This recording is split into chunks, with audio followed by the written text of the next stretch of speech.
মনসার পদ্মামঙ্গল পুঁথি আবিষ্কার করলেন বালুরঘাট কলেজের বাংলার অধ্যাপক ডাক্তার সুমিত কুমার সাহা।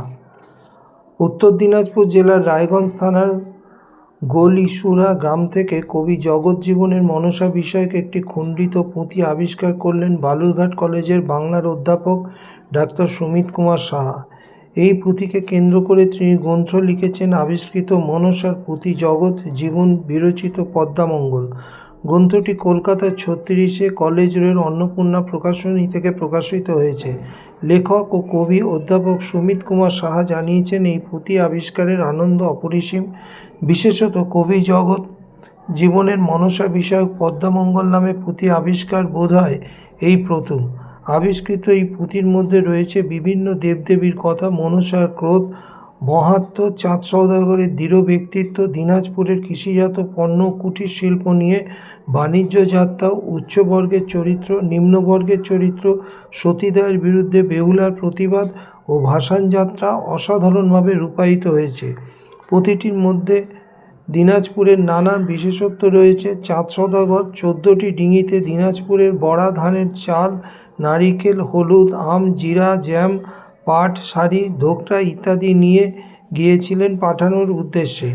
বাণিজ্য বিনিময়ের মাধ্যমে হিসেবে যেমন হলুদের বিনিময়ে সোনা, নারকেলের বিনিময়ে শঙ্খ, ধোকরার বদলে সুবর্ণ কাপড় এনেছিলেন।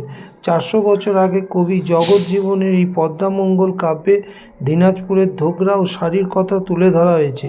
ধোকরা তৈরির পীঠস্থান বলা যেতে পারে দক্ষিণ দিনাজপুরের কুশমন্ডি থানা। দিনাজপুরের শাড়ির বিবর্তিত রূপে এসেছে গঙ্গারামপুরের তাঁতের শাড়ি। তাই লেখক ও কবি অধ্যাপক ডাক্তার সুমিত কুমার সাহা তার গ্রন্থে দক্ষিণ দিনাজপুর জেলার এই ধোকরা ও গঙ্গারামপুরের তাঁতের শাড়িকে জিআই ট্যাগ দেওয়া যায় সেই বিষয়টি সরকারের কাছে অনুরোধ করেছেন। আমি পদ্মামঙ্গলের পুঁথি আবিষ্কার করেছি রায়গঞ্জ থানার গোলেশুরা গ্রাম থেকে, জগৎজীবনের পদ্মামঙ্গল পুঁথি। এই পুঁথিটাকে নিয়েই আমি বই লিখেছি। সেই বইটার নাম হচ্ছে আবিষ্কৃত মনসার পুঁথি জগৎ জীবন বিরচিত পদ্মামঙ্গল। এই পুঁথিটি কলকাতা বইমেলায় উদ্বোধন হয়েছে। প্রকাশকের নাম হচ্ছে অন্নপূর্ণা প্রকাশনী। পদ্মামঙ্গল কাব্যের বিষয়বস্তু কি? পদ্মামঙ্গল কাব্যের বিষয়বস্তু হচ্ছে জগৎজীবন তার পদ্মামঙ্গল কাব্যে বিভিন্ন দেবদেবীর উল্লেখ করেছেন। শিব, গঙ্গা, দুর্গা। এছাড়া প্রধান দেবী চরিত্র হচ্ছে মনসা।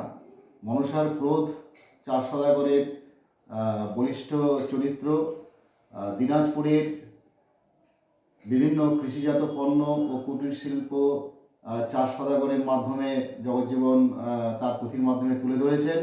এছাড়া এই কাব্যে উচ্চবর্গের চরিত্র, নিম্নবর্গের চরিত্র, সতীদাহের বিরুদ্ধে বেহুলার প্রতিবাদ অসাধারণভাবে এই পদ্মামঙ্গল কাব্যে রূপায়িত হয়েছে।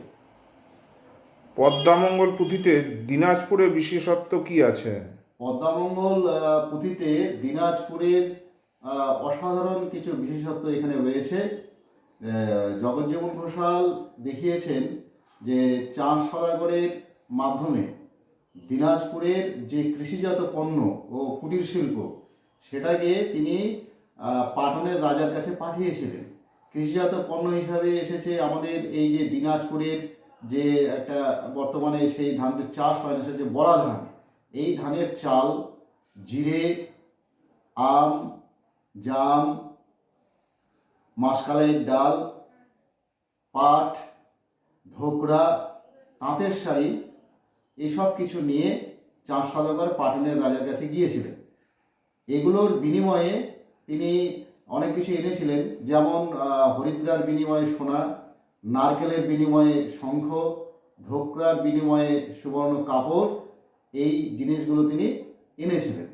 তো জগৎজীবন ঘোষাল মনসার কাব্য লিখেছেন বটে, মনসার চরিত্র লিখেছেন বটে, কিন্তু তার পাশাপাশি আমাদের দিনাজপুরে যে সমাজ, যে নৃতত্ব, সেটাকে অসাধারণভাবে তুলে ধরেছেন। বিশেষত জগৎজীবন 400 বছর আগে আমাদের এই দিনাজপুরের গ্রাম অঞ্চলে যে ধোকরা শিল্প তৈরি হতো, এখনও সেটা দক্ষিণ দিনাজপুর জেলার কুশমন্ডি থানার বিভিন্ন গ্রামে এই ধোকরা শিল্প তৈরি হয়ে থাকে। রাজবংশী সম্প্রদায়ভুক্ত দেশিপল্লী রমণীরা পাট দিয়ে অসাধারণভাবে এই ধোকরা শিল্প তৈরি করে থাকেন। এছাড়া তাঁতের শাড়ি বলতে দিনাজপুরের তাঁতের শাড়িরও তিনি উল্লেখ করেছেন। আমার তো মনে হয় যে এই তাঁতের শাড়ি এটার বিবর্তিত রূপ হচ্ছে গঙ্গারামপুরের তাঁতের শাড়ি। কাজেই আমাদের এই যে দিনাজপুরের যে ধোকরা, বিশেষত দক্ষিণ দিনাজপুর জেলার যে ধোকরা এবং গঙ্গারামপুরের যে তাঁতের শাড়ি, সেটা সরকারের কাছে অনুরোধ করছি, যদি এটা জিআই ট্যাগ দেওয়া যায় তাহলে ভালো হয়। আপনার নাম? আমার নাম ডক্টর সুমিত কুমার সাহা, আমি বালুরঘাট কলেজের বাংলা বিভাগের অধ্যাপক।